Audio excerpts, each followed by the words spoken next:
My name is Natalie Brooks, and I'm 28 years old. If I close my eyes, I can still see it. Rows of empty chairs staring back at me as I walked down the aisle on what should have been the happiest day of my life. The music played, the flowers filled the air with their sweetness, and everyone's eyes were on me. But the only thing I noticed was the silence where my family should have been. You have to understand, I wasn't asking for much. I didn't dream of a grand wedding in Paris, or a massive guest list full of people I barely knew. All I wanted was for my parents, my sister, my own blood, to be there. Just there. But those seats, the ones I had reserved for them in the front row, sat hollow like open wounds. Growing up, I always knew I was the background character in my own family. My sister, Amanda, was the star. She was the one my parents bragged about to neighbors, the one who got the best Christmas gifts, the one who could do no wrong. If Amanda forgot to clean her room, my mom laughed it off as creative chaos. If I left a single sock on the floor, I was lazy and ungrateful. It's not that I never achieved anything worth celebrating. I worked hard. I was the first in my family to graduate college, the one who landed a solid job, the one who kept everything together when my parents fought. But no matter how much I gave, it was never enough. My accomplishments were met with silence, or worse, brushed aside with, well, Amanda could have done that too if she tried. So when I met Michael, it felt like breathing for the first time. He saw me. He didn't compare me to anyone, didn't make me feel like a placeholder in my own life. He was gentle where my family was sharp, steady where they were unpredictable. When he proposed, he cried harder than I did. He told me, "I can't wait to marry you in front of everyone who loves you." And that's when the fear hit me. What if my family didn't come? But I shoved the thought away because surely, they wouldn't miss this. I spent months trying to pull them in. I called my mom every week, updating her on the venue, the dress, the menu. At first, she sounded disinterested, answering with hums and short replies. Then it got worse. One night, I told her how excited I was about the cake tasting, and she sighed, "Natalie, you make such a big deal about everything. Not everything is about you." Still, I pressed on. I bought my mom a soft blue dress that I knew would flatter her, set my dad the schedule so he wouldn't feel overwhelmed, and even picked out a bridesmaid dress for Amanda so she'd feel included. I thought if I just gave them everything they needed, they wouldn't have an excuse. But the morning of my wedding, as I sat in the bridal suite with my hands shaking, my phone buzzed. It was a text from my mother. "We just don't feel like being there. Your sister has plans, and we'd rather support her." That was it. No apology. No excuse about being sick or caught up at work. Just we don't feel like being there. I felt my chest cave in. My bridesmaids fussed around me, touching up my makeup, adjusting my veil, but all I could see was that message glowing on my phone screen. My mom and dad had chosen a casual day with Amanda over one of the most important moments of my life. When the music began and the doors opened, I stepped out, my bouquet trembling in my hands. The guests rose, smiling, clapping, eyes warm with love. And yet, all I saw were those glaring empty chairs. They weren't just seats, they were proof. Proof that no matter how hard I tried, I would never be enough for my own family. I caught Michael's eyes at the altar, his smile soft and steady, and I forced myself to walk forward. Every step felt like dragging chains. Inside, I was screaming. Why wasn't I worth showing up for? When I reached him, he whispered, "You look beautiful." His hands squeezed mine, grounding me, pulling me back to the moment. And though I smiled for the cameras, for the guests, for the life we were beginning together, deep down I knew something had cracked that could never be repaired. That night, after the last dance, I sat in my wedding dress on the hotel bed, staring at my phone again.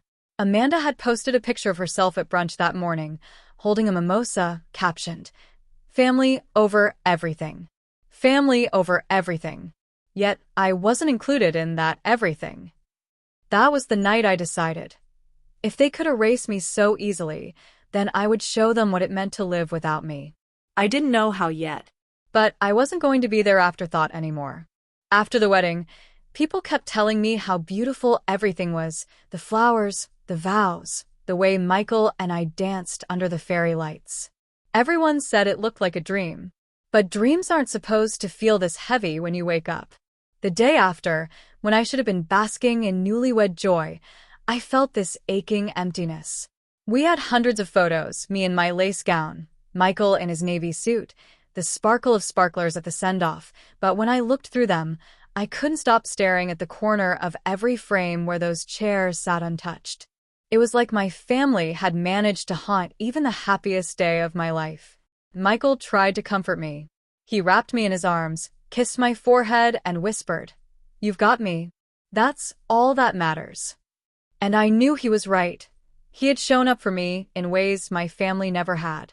His parents, his brothers, even his cousins had poured their hearts into making me feel loved. Michael's mom had bustled around the bridal suite that morning, straightening my veil, wiping my tears as if she had been waiting her whole life to play that role. His dad had walked up to me before the ceremony and said, "If you'll let me, I'd be honored to stand in for your father." I had smiled and politely declined, but his words stuck with me. And yet, despite all that love, there was still a part of me that felt abandoned. The worst part wasn't even the empty seats. It was what came after. A week later, I got a call from my mom. For one foolish second, I thought maybe, just maybe, she'd apologize.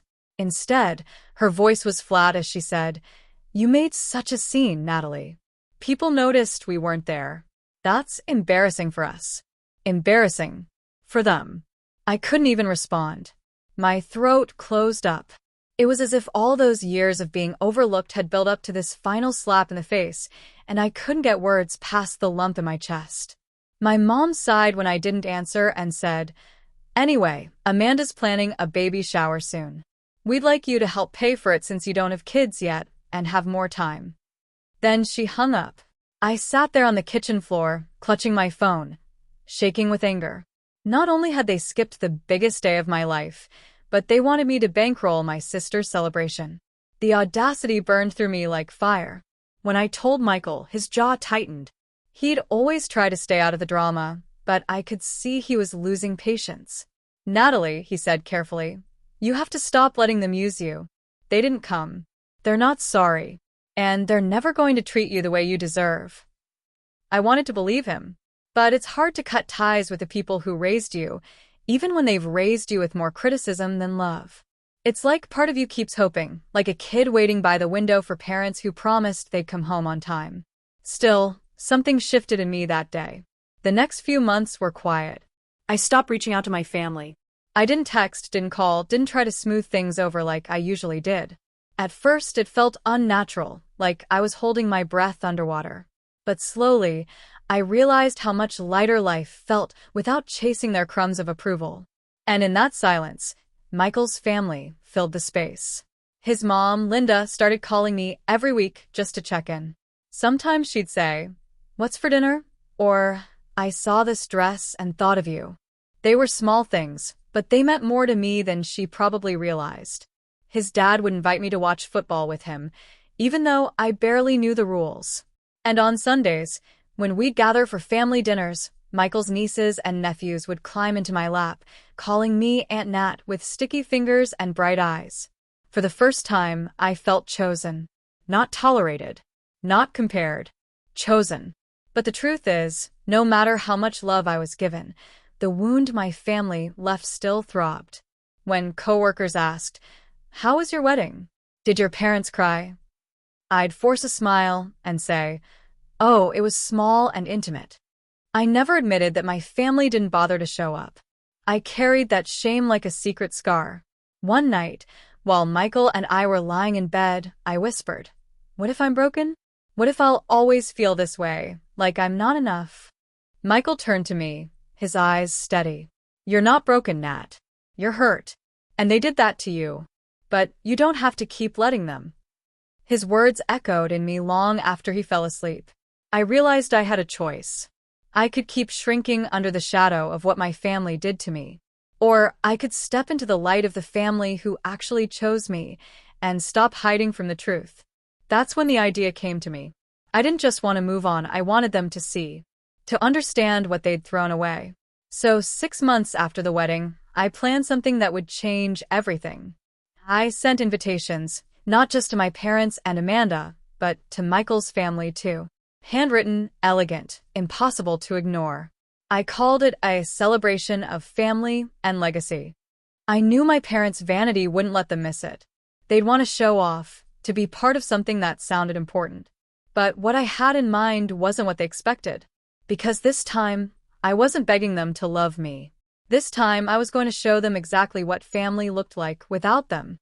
6 months after my wedding, I sealed the last ivory envelope with trembling hands. Inside was an invitation, handwritten in navy ink, on thick cardstock that looked expensive enough to make anyone pause. The wording was simple. You are cordially invited to a celebration of family and legacy at the home of Natalie and Michael Brooks. Dinner will be served. Attire formal. No other details. I knew my parents. I knew Amanda. Words like legacy and formal would gnaw at their pride until they couldn't resist. My family loved appearances more than love itself. If they thought there'd be an audience or a chance to be admired, they would come. Michael raised his eyebrows when I told him what I was doing. Are you sure about this? He asked, setting down the invitation he'd been reading. I'm not trying to win them back, I said firmly, though my voice wavered. I need them to see. He studied me, his jaw tight, and finally nodded. Then I'll stand beside you. That was the difference between him and my family. He didn't question my worth. He simply asked how to stand with me. The night of the dinner arrived, and our house glowed with candlelight. I set the table with polished silverware and tall crystal glasses, the kind of setting my mom would have bragged about if it had been hers. The food was catered, salmon, roasted vegetables, fresh bread, and the whole house smelled like rosemary and garlic. But underneath it all, my stomach churned. My palms were damp, and my heart wouldn't slow down. This wasn't just a dinner. It was a reckoning. At 6:30 sharp, the doorbell rang. Michael's parents arrived first, carrying a bouquet of sunflowers. His mom, Linda, kissed my cheek and whispered, "You look stunning, sweetheart." His dad patted Michael on the back, his laughter filling the air. Soon, his brothers and their wives trickled in, their kids giggling as they darted down the hallway. The house was alive with warmth before my family even stepped foot inside. And then another ring. When I opened the door, there they were. My parents, stiff in their dress clothes, and Amanda, wearing a gown far too flashy for a dinner party, as if she thought she was the guest of honor. My mom's eyes swept over the entryway, lingering on the chandelier, the framed photos on the wall, the gleaming wood floors. She gave a tight smile that didn't touch her eyes. "Well," she said, her voice clipped. "You've done well for yourself." "Thanks for coming," I replied, forcing a calm I didn't feel. Amanda smirked as she brushed past me, perfume clouding the air. "Let's see what this is all about," she said under her breath, her tone laced with mockery. Dinner began smoothly, almost painfully polite. Michael's family filled the silence with easy conversation, talking about their jobs, their kids, their latest fishing trip. My parents answered in clipped sentences when addressed, clearly uncomfortable in the presence of people who weren't tiptoeing around them. Amanda scrolled through her phone between bites, barely engaging at all. But I had planned for this moment. Halfway through the meal, I stood. My hands shook as I tapped my glass with a spoon, the sound ringing through the dining room. "I want to thank everyone for coming tonight," I began, my voice wavering before I studied it. "This dinner is about family, about legacy, about the people who show up when it matters most." My mom's fork froze in midair. Amanda rolled her eyes, muttering something under her breath. I took a deep breath and reached under the table, pulling out a framed photo. I held it up for everyone to see. It was me, standing at the altar on my wedding day. Rows of seats stretched out behind me, most filled with smiling faces. But in the very front row, the chairs reserved for my family were empty. Gasps rippled around the table. Michael's mom covered her mouth, eyes brimming with tears. Michael's dad shook his head in disbelief. "This," I said, my voice breaking but louder now, "was my wedding day. The most important day of my life." And those empty chairs?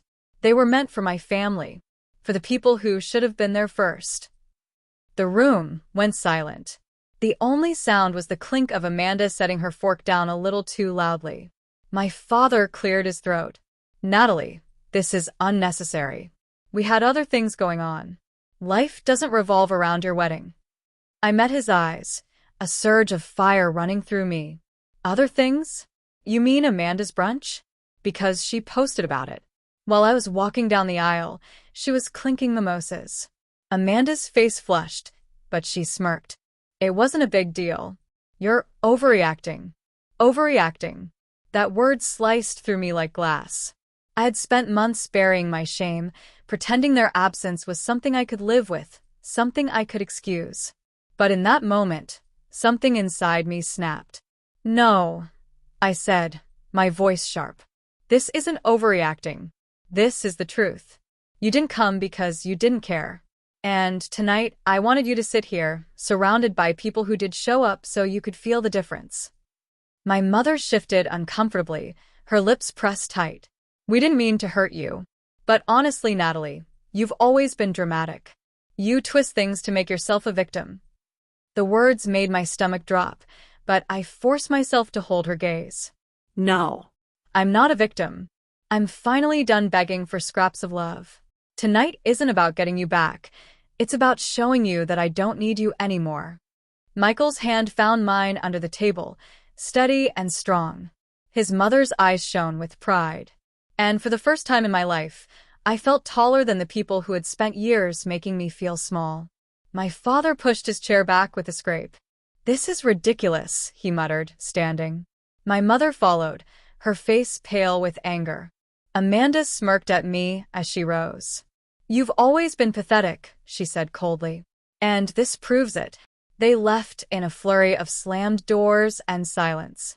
The room was heavy for a moment, until Michael's mom stood, walked to me, and wrapped her arms around me. You were brave tonight, she whispered.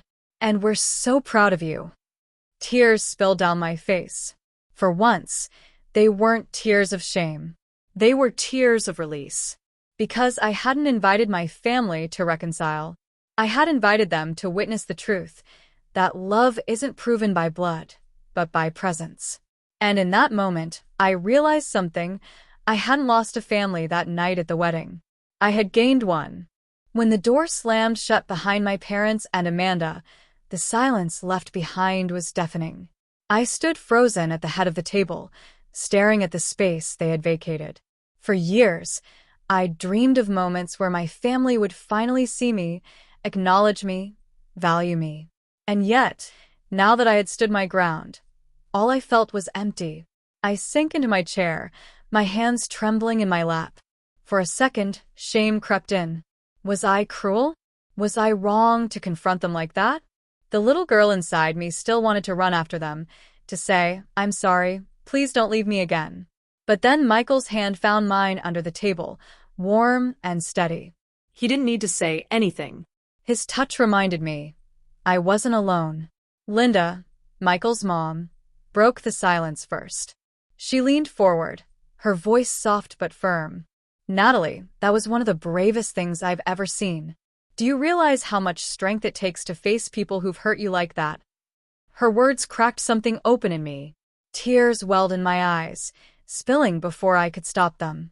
I tried to laugh it off, brushing my cheeks. I didn't feel brave. I felt like a scared little kid. That's the thing, Linda said gently. Courage doesn't mean you don't feel afraid. It means you stood up anyway. The table murmured in agreement. Michael's brothers raised their glasses, and one of them said, to Natalie, for proving that family isn't about who shares your blood, but who shows up. Everyone clinked their glasses, the sound ringing in my ears like a bomb. Later that night, after the guests had gone home and the dishes were stacked in the sink, Michael and I sat on the living room floor. The candles had burned low, casting shadows that danced across the walls. I feel like I burned a bridge tonight, I whispered. Michael looked at me for a long moment. Nat, that bridge was already ash a long time ago. You just stopped pretending it was still standing. His words hit me harder than I expected. He was right. For years, I had been crossing a bridge that only I maintained. I patched its cracks, repainted its rails, begged others to walk across it. But tonight, I'd finally admitted the truth. They never wanted to meet me halfway. For the first time in years, I felt something I hadn't thought possible: peace. The weeks after the dinner were quieter than I anticipated. No angry calls. No attempts at reconciliation. My parents and Amanda simply vanished from my life.